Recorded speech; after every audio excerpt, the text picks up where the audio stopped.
திமுக எல்லா அணிகள் சேர்த்து ஒருவே இல்லை, அவர் எடப்பாடியார் தேனியில் சொல்லிட்டார்ல, திமுகவை தான் எங்களுக்கு எதிரி, மற்ற யாரும் எதிரி கிடையாது.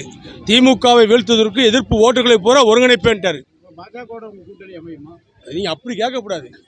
நீங்கள் அந்த மாதிரி கேட்குறத விட எல்லா எதிர்ப்பு ஓட்டுகளையும் ஒருங்கிணைப்புன்னு சொன்னால் மக்களுடைய ஆதரவு எடப்பாடியாருக்கு தான், அதிமுக தான் கிடைக்கும். அதான் பொருள்.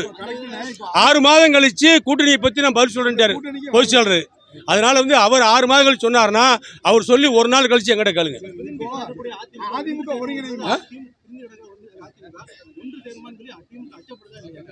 யாரு நீங்க? அதிமுக எடப்பாடியுடைய கையில கரங்கள்ல பத்திரமா இருக்கு.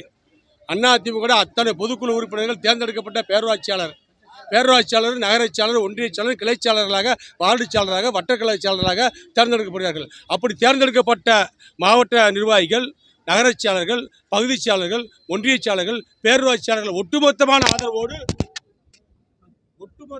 ஆதரவோடு எடப்பாடியார் பொதுச் செயலராக தேர்ந்தெடுக்கப்பட்டிருக்கிறார். ஆகவே அவர்தான் கட்சி. புரட்சித்தலைவர் எம்ஜிஆருக்கு பின்பு, புரட்சித்தலைவர் அம்மாவுக்கு பின்பு 3வது அத்தியாயம் அதிமுகவில் எடப்பாடியார் பழனிசாமி தான். அதில் கருத்து வேறுபாடே கிடையாது. அந்த குழப்பமே உங்களுக்கு வேண்டாம்.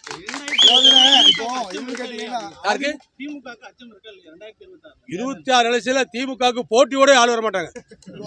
அச்சம் கடுமையா இருக்கு.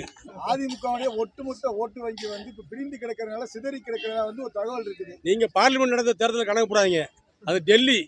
அது மோடி வேணுமா, ராகுல் வேணுமான்ற நிலைப்பாடு. இது எடப்பாடி வேணுமா, ஸ்டாலின் வேணுமா நிலைப்பாடு. அங்க எடப்பாடி தான் கிங்கு, மற்றதெல்லாம் மங்கு.